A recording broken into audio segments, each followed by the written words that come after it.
and welcome to another episode of Robbinsdale Revisited. Today we'll continue to explore the 1930s. As the Great Depression dragged on, people in Robbinsdale enjoy recreational activities organized by the Works Progress Administration. In 1936, they also hosted the first Goodwill celebration, which included a parade and other festivities. The next year, the event included the dedication of the iconic Robbinsdale Water Tower. In 1967, the event was renamed as Whiz Bang Days. In 1938, Robbinsdale put on its big boy pants and graduated from village to city. The following year, the Robbinsdale Lions Club was founded as a service organization that supported the community through the following decades, especially during World War II. Now, President of the Robbinsdale Historical Society, Pete Ritchie, will tell us more about the 1930s. So, sort of continuing our walk around town, of course, we know that Sipe and Gray, who is still in business here up on the corner of 42nd and West Broadway, they were a little further down, kind of where Pawn America is now, and they had a funny little building that looked like an old house. And, of course, the Security State Bank of Robbinsdale, which became the first Bank of Robbinsdale, was in the bottom of the Fawcett building. We had a few grocery stores in town. We had the Ruff Brothers Grocery. We had the Red and White store opens up in the 1930s. We've got the Clausen Grocery, and we got the Robbinsdale Grocery. So we've got a few. We have two lumber yards. We have the Hennessy and the Howard Lumber Yard, the Johnson Brothers Dairy, later the Purity Dairy. And we have three car dealerships. There was Samuelson, there was the Robbinsdale Motor Sales, and these are all kind of right there on West Broadway. One of them is right next to Captain Billy. On either side of the Fawcett building, you've got car dealerships. Of course, the Robbinsdale Meat Market at this time is going to be owned by the Hoffman family, and that one's still in business. And the Ben Franklin store, the Holstins come to town and open up a little Ben Franklin store on the main drag, and that's there until the 1960s. Mrs. Holston tended to be the one behind the cash register. You know, the place just thrived and everybody's got a memory of the Ben Franklin store. And of course, we have the cash register from the Ben Franklin store right here in the museum. The wire shop was little dry goods and things ready to wear for children. A lot of people still have a memory of that one.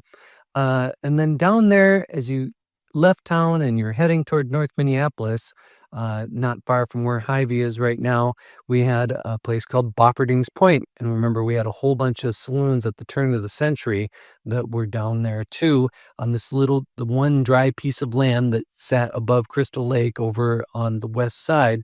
And Bofferding's Point was a gas station. Built onto the gas station was a little diner where they had music and dancing. And of course, they served Glick's beer. And Bofferding's Point was there until the 1950s, and it was actually taken down because the Terrace Theater wanted another entrance to its parking lot. And so when they acquired the building, they tore it down. But the saloon in the early 1900s there was also called the Point, and the boiler blew up, and that killed a couple people and was a horrible tragedy. And I just can't help but wonder if the Bofferding's Point wasn't taking that name a little bit later on. So again, we're going to go back to the Westfall American Legion. The place was named for Gottlieb Westphal. It took us a long time to figure that out, but they would march out to a cemetery all the way out there near Corcoran once a year to honor Gottlieb Westphal, who fell in World War I. The historian, and it's great that these organizations had historians. You know, the Congregational Church had a historian. Westfall American Legion had a historian. In the case of the American Legion, the historian was Christensen, who was the son of the Christensen blacksmith over there on the corner of West Broadway and 42nd. And as you begin the decade, we have the commander of the American Legion is Julius Sessing. Sessing's owned a hardware store over there on Main Street, and it's about where Travail sits nowadays. So once a year they would march out there, but of course they also sponsored things like baseball teams, and we had the Robins, and they sponsored the Boy Scouts, and they put on everything from wrestling matches to dog races. And the dog races tended to happen in the winter. They'd be out there on Crystal Lake, and they would race across the ice. They'd be presented with a cup, and this went on right into the 1940s and 50s. And when you see old pictures of the Westfall post officers, the person that kind of always stands out is the commander, who was Raymond Winslow. He tends to either be pictured in a smoking jacket and a wheelchair, or else actually in bed. So we know that he was wounded during World War I. And George Christensen, his house was kind of just north of where Robbinsdale High School was on Regent. It was the old Christensen house that had belonged to his father, the blacksmith, and one later to him. And of course, in 1931, they're sponsoring all sorts of athletic programs. That includes the dog derbies we talked about, wrestling, baseball. The Girl Scouts are also sponsored by the Westfall American Legion. They have an aviation program, and they teach kids how to work on airplanes and go through their engines. And they're doing tree planting along Crystal Lake. There are all sorts of conservation efforts where they're digging ditches to stop erosion. They're smoothing out the dirt roads where they can. The public entertainments, they're putting on plays. They're having the veterinarian do little clinics where you can bring your pet in. They're sponsoring kazoo bands for kids. They have pancake breakfasts out where Grazier Park is now. And they bring in speakers. So, the 1930s is going to be remembered for the WPA Works Progress Administration and the PWA Public Works Administration projects, highway construction. We built the senior high. They're getting gas lines. As we know, Gus Urban got the first gas lines. So they're laying gas lines with some of that WPA money. On April 19th in 1930, history repeats itself when a bandit is fatally shot and wounded holding up the state security bank. And we actually have a sort of an account from somebody who was there. And this is the account from Joe Roche, who later became the mayor, and he was the bank president.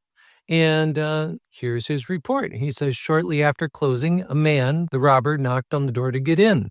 He had a gun and was allowed to enter. He ordered all the bank employees except one, Lawrence Chenard, into the bank vault. Unknown to the robber, Lawrence was in the toilet.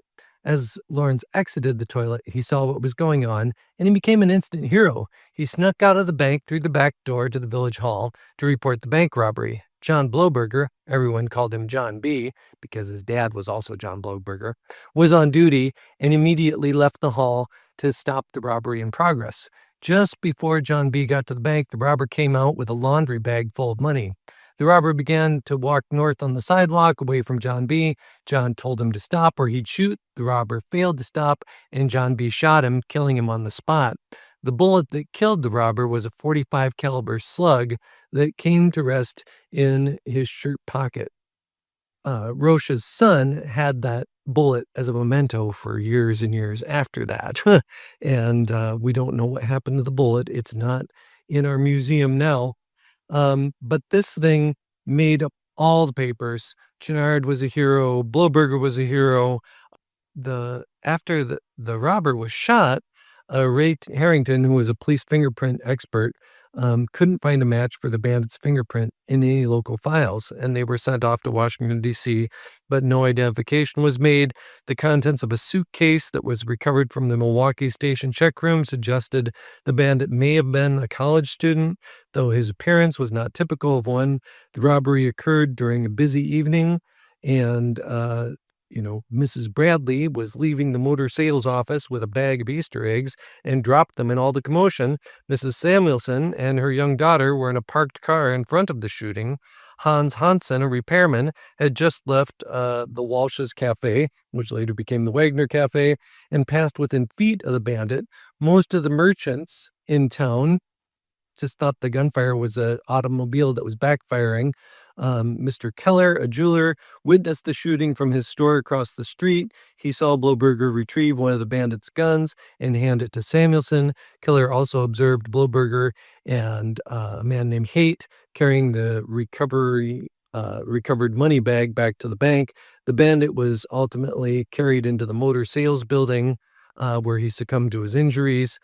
During the events, of the night, Robbinsdale was shaken, but they were relieved because remember at this time we have no FDIC, and if the bandit had gotten away with the money, then that money was gone. There was no insurance that was going to take care of you.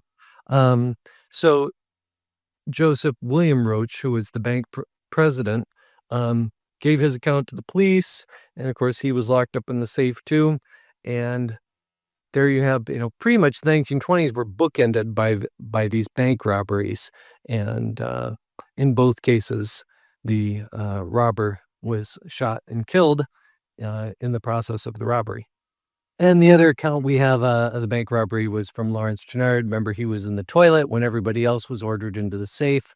And so he noticed that the bandit was pulling some guns, and he edged to the back of the room where the office work was done. And he knew he had to get help.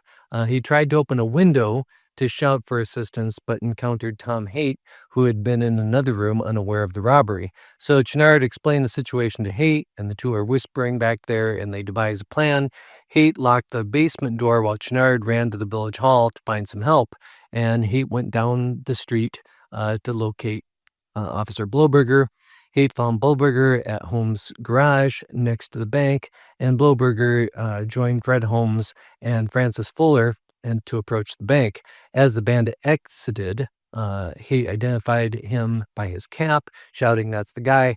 Bloberger ordered the man to stop and put up his hands. Instead, the bandit began to run, pulling his gun and attempting to shoot under his arm. Bloberger fired twice, hitting the man near the heart. The bandit fell, dropping his laundry bag containing the loot and his gun, and Bloberger picked up the weapon and handed it to Walter B. Samuelson, who had arrived from the Shell station. Bloberger then entered the bank to check for additional suspects and ejected the empty shells from his revolver. So we've talked about infrastructure is finally getting put in place in Robbinsdale, and the biggest, most recognizable piece of infrastructure that we still have to this day, although it's covered with cell phone antennas, is the Robbinsdale Water Tower downtown. So in about 1936, the city council or the village council at that time starts arguing about, we don't have a good source of water. We're paying $10,000 a year for a water contract with the city of Minneapolis. And it's just becoming ridiculous. So they decide that they're going to finally build a water tower, and they contract with this company called the Chicago Iron and Bridge Company. They need some land, and so Edith Robbins Daniels offers to sell them one of her lots downtown, or actually a couple of her lots, and they get it for $18,000.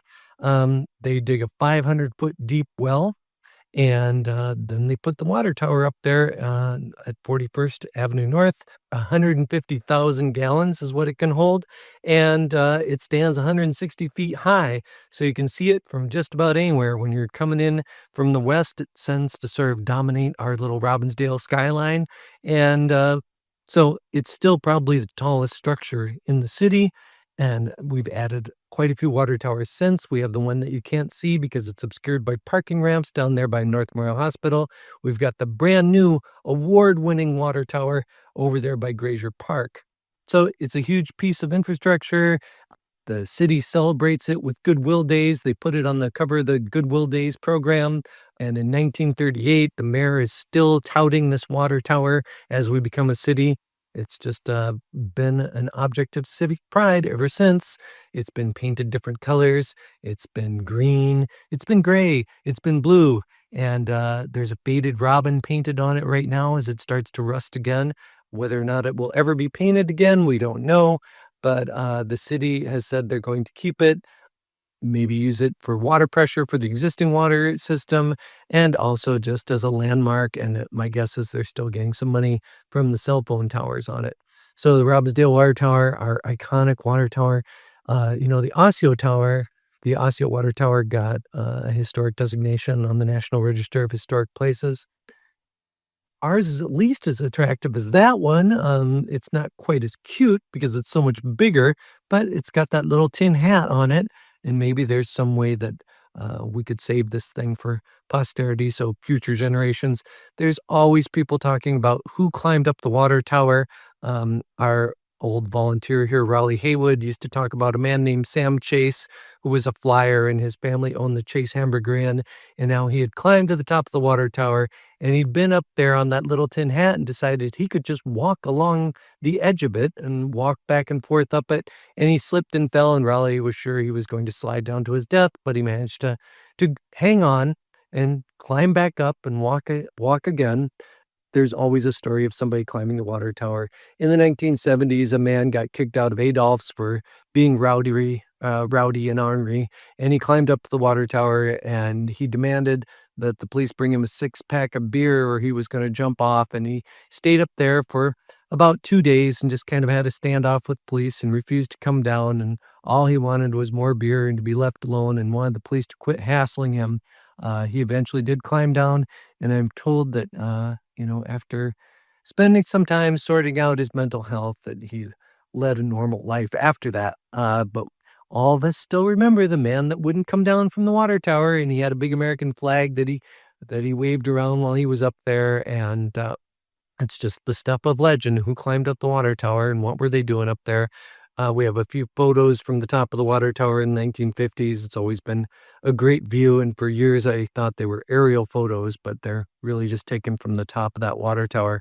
And of course, we mentioned the other big public works at the time was Lilac Way or Highway 100, and Carl Grazer, who was the engineer for that, and he was a German immigrant. He only had one leg.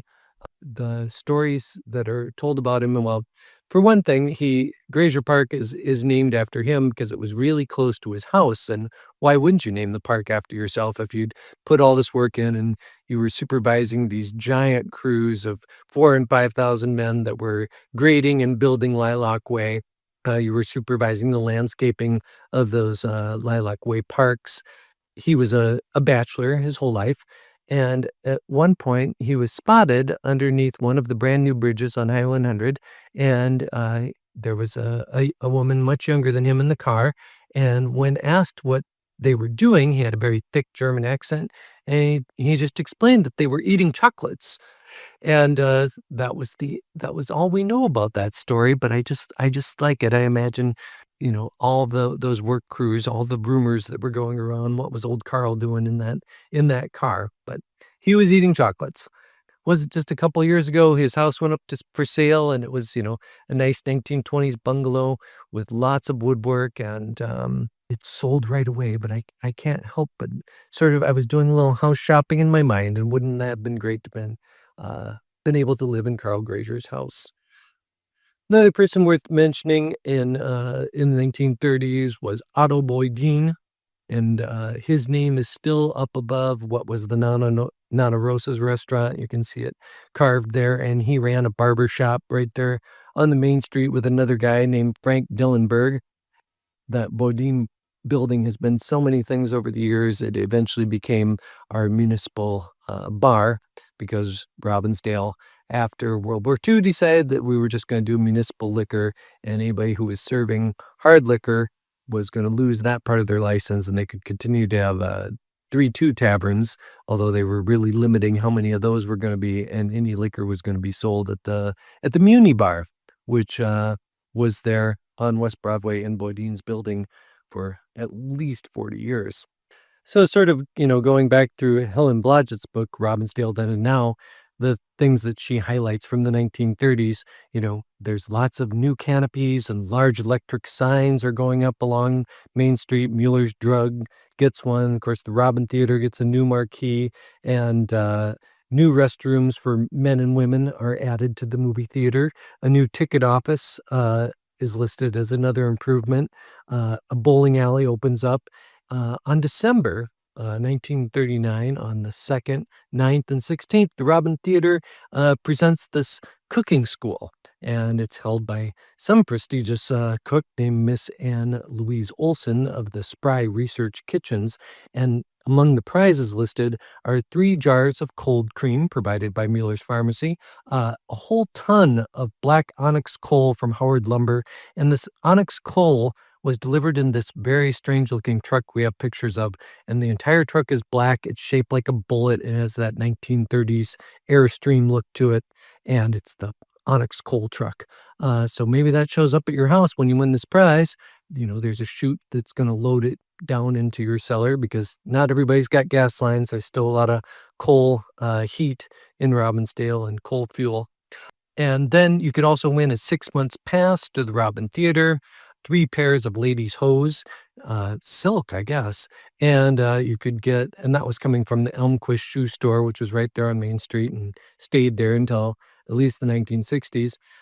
15 bags of groceries from the Clausen Grocery. 3 merchandise prizes from Braun's Bakery. I don't know what a merchandise prize is, but you could also get a GE electric roaster from Schuler's Shoes. And the admission to this cooking school was just 20 cents. So, I mean, the idea that our merchants are providing all these prizes, it must have been a big deal. I think of the meet and greet that we have every year here on Robbinsdale's Main Street, the Chamber of Commerce puts on.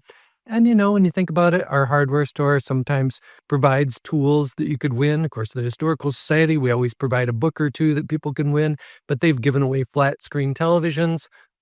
Maybe it was like that. It seems like a big deal. A ton of coal, winning a ton of coal. I don't know how much a ton of coal would have cost then, but it seems like a great one. In 1939, the Robbinsdale Lions Club is organized. And, right away they set up Lions Park, I know, which becomes a big picnic area. And of course, that's actually part of the Minnesota Highway Department property over there. But putting up picnic tables, putting up benches. The Lions Club did then much what they do now. Of course, they had prominent members. Tom Howard, who owned Howard Lumber, helps found it. E.J. Cooper is in it. Milo Milky. And here in the museum, I can still look over there and see a great big cloth that has all Milo Milky's Lions Club pins from all the events that they had. But the Lions Club really puts themselves on the map when they work with Westwall, the American Legion, and they erect a flagpole down there. And this would be about where 42nd and Bottineau Boulevard come together, or we would say 42nd and West Broadway, or 42nd and Highway 52. And so they hired this guy named Bossett, and he's the contractor. The cost is 500 feet. It's 50 feet high, and it has a 6-foot Casota stone base. Of course, the other big project was the establishment of Lions Park on Lower Twin Lake, where Highway 100 and Bottineau Boulevard come together, and they equipped it with tables and fireplaces. The flagpole sat there, right into the 1980s, and at some point it was taken down, and there was a plaque that had the names of all the men that had served in both wars. And nobody knows what happened to that plaque, which is still bothering some of our Historical Society members. My guess is it was probably just melted down and went off. When they were digging for the base, though, somebody comes up with an agate and they bring it to the Historical Society, and we've had it, as long as the Historical Society has been around. And the only thing we know about it is that it was there at the base of that flagpole. And I should mention Charles Wallace is starting to play a big part in Robbinsdale politics in the 1930s. Of course, he was elected mayor in the early 1950s. He was elected mayor again in the 1960s. He was also Captain Billy's barber for a while in the 1920s. First, he's elected as village recorder. Later, he's as an alderman, as a councilman. And like everybody else, he served with the Robbinsdale's volunteer fire department, but he just plays a big role as we go through the 1930s, 40s, and all the way up into the 1970s. In other strange news that Helen Blodgett brings us, we know that Bertha and Ruth Trump are traveling to Europe, and they're on a German ocean liner when hostilities break out, and they were taken to Rotterdam, where they could wait it out and get back to the United States. And then I think we're almost ready to go in the 1940s. In the late 1930s, a guy named Samuel Samuelson starts buying up some land. And first it's down there in McNair Manor, and he's developing a house or two. And he's built his own house, and then he's built a few other ones that he's sold. And he's a doctor in Minneapolis. And unfortunately, he gets himself in a little trouble in Minneapolis because he could no longer get a license to practice there, but he was an ambitious man and he wanted to build a hospital. And so he just went across the border into Robbinsdale and starts building his hospital. And of course, that becomes Victory Hospital. And that one opened. The construction's done in late 1939, and then it opens up in 1940. Thanks for listening. I'm Crystal Boyd. Robbinsdale Revisited is brought to you by the Robbinsdale Historical Society. Our little history museum is located at 4915 42nd Avenue North in the heart of Robbinsdale. We're open Fridays and Saturdays from 10 to 3. You can also visit us online at robbinsdale.org. You found this episode, so you know where to find the next one. Bicycle into the city every Saturday to see our friends. The bus back home, sitting hand in hand when the evening ends. Oh, when the evening ends. Oh, when the evening ends in Robbinsdale.